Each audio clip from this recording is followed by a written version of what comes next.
We're here today with Sasha, and she's going to get a new makeover. We're going to give her a new color. Right now, she's just got this faded brown with a little bit of highlights in it. We're going to go red. I'm going to put a level 6 red scarlet on Sasha. It's a real vibrant red-violet tones. And what'll be nice is where she's a little faded out, we'll pick up a little brighter, a little more intense color on those faded ends. I think when you wear your hair short like this, you want something, your short haircut makes a statement, and you want that color to follow along with it. You want that color to really be vibrant and to go with the cut. She likes her hair edgy, she likes it short, so doing her red will make it really intense, and she'll have this pop of brighter red pieces in the front. So what I'm going to do is put her color on. I've mixed this up. It's a 20 volume. It's a level 6 red scarlet. So it's a really vibrant red. I'm going to start right where this hair is parted at and just apply it. You can see she's got just a little bit of new growth.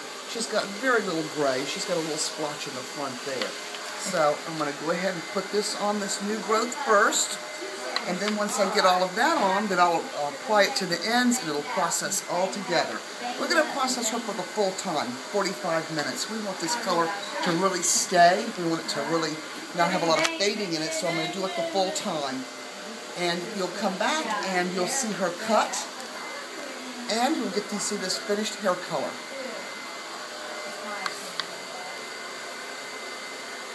We're back with Sasha, and you can see she's a redhead now. This color came out really nice and vibrant. Now her hair is still wet, so you'll see it really good when it's dry.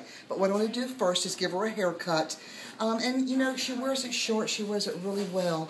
I think what she needs more today is this weight out of this back and taking off these ears, still leaving her fringy and soft in the front, and still leaving her some length on her bangs, but just not this heavy. We're going to make them a little fringier, a little piecier, just so when they do fall forward, they'll come and frame the eyes and bring a lot of attention to that. Because she's got some good ones here, and you can already see even in this damp hair where she had those old blonde highlights, they've picked up a little redder, which is what we want. We want a few brighter pieces. Right now I'm just going to take this top out of the way, and we're going to cut on this underneath and cut this in real close. I like doing it scissor over comb. I think I can get nice and close. I'll use my sharktooth on the top because it gives it a really fringy, piecey edge up there. We want that really ragged on the ends. And you can see that even doing scissor over comb, you can allow that hair to have length on it and not too short, because we like it soft and feminine. We don't want that severe. I had a few people comment on a couple of my videos that, why do I use right-handed shears when I'm left-handed? I bought one pair of left-handed shears that I could not use, but it was after years of cutting with right-handed shears, and it's just what I'm used to. I like a big blade. I mean, you can do this haircut with any way you want. I prefer a large shear. I don't see that it cuts any differently, even though they're designed for a right-handed person. They still do the job, and I think I've just acclimated myself to right-handed shears. So, you can cut it with whatever you want to cut it with. That's the whole beauty of this business, is being creative and using any kind of tool you want. I like big shears because I can cut more hair and I move faster. So right now you can see doing this, I'm taking this in close where it was just bulky. This was a heavy spot on her hair where her hair's thick anyway, and we want this nice and close. So just taking this in close with the big shears is good. It's easier for me. Some people like a tiny shear. That's okay too. I don't want to be here all day doing it. I want to do it and get it done. Now you see I'm going to take this out of the way. This is almost where that comb leaves the head. That's the round of her head is what I'm going by, is where to take this off. I still think even with her short cut, it'll still have an asymmetric feel. She has a side part, so we'll keep that hair with that natural fall, and still having a little length to one side is a little more modern, a little newer.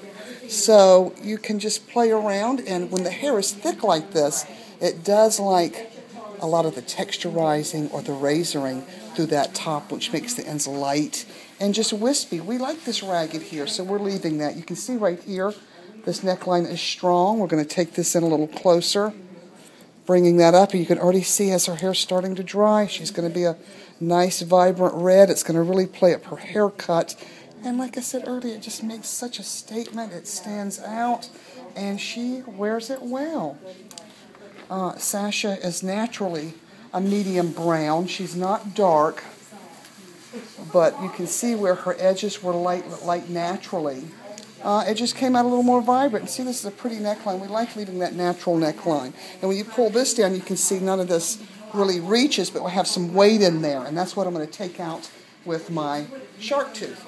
Now I've got my underneath. I'm going to pull this down, and we're going to go through this top with my razor. She's got a little bit of an asymmetric bang already, but we're going to just make it fringier, not so heavy. I've got that coat where I want to see that weight in there. And I think I like to start in the back because this is the thicker area. I'm going to section off this area right here. Grab this together. See, there's my little short hair I cut there. I'm going to take out this weight. Pinching that hair together and taking it off that way. I think you can really see where you need it at. And see, I'm doing this low because this is where this weight is at. This top is not so long up there, so I will still go through that with my shark tooth. So you can feel that little weighty spot there, chew it off. And then once I dry and flat iron this hair, you really see where it needs it more. And it may not. That's the best thing. When you dry this hair, you can check it out. See any little flaws, you tweak it some more. This razor can be done on wet or dry hair. As long as you got a nice sharp blade in here, it cuts really nicely. And two, I think it's just being fun to use. It's fun to cut hair with this tool. It's something different. Even your clients notice that you're using something new and you get a different effect. So many of these cuts are done to look very fringy and piecey on the ends, and this is, to me, the quickest and easiest way to do it is with this razor.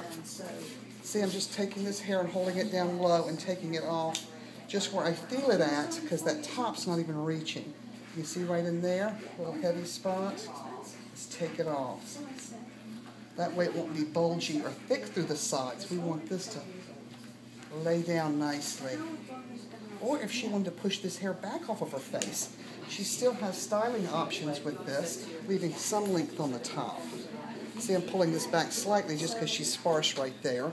We don't want a hole there. We want to leave some length in the bangs. So pulling that back and taking it off. You can see now how nicely that doesn't have that bulky weight line in it. And, you know, I've cut Sasha's hair for a long time, and we always find, even with it short, you don't have to cut every hair on the head. In order to change it, sometimes you've got to let it grow in a spot. So it always looks differently. Now, what I'm going to do is get to this front here, and we're going to check this bang. We're going to determine some length here. We do like I said, we do like it slightly asymmetric, but this has got to be slightly shorter. It's right in her eye there. You know, and doing short hair, we do a lot of long hair with this razor too. It can be done any length. You can do a great bob with this razor because then the edges are nice and fringy. See, now I don't want to take a lot off that. That's already the length I want it. I'm going to take a little bit off this top. And we'll still go from short to long because we want to keep some of this length and bringing us back to the crown to take it off. So not as much off there. And once I dry it and check it, then I'll be able to tell if she needs more off of here. Now, when I come back, you'll get to see the finished look. We'll play with Sasha's hair, and you'll see all this great movement in it, and you'll get to see this color better. We'll be right back. We like it fun and edgy. We like it to be loose and messy. This haircut necessarily doesn't have to be worn like this. It can be combed smoother. It can be parted. You can have like a little pixie look.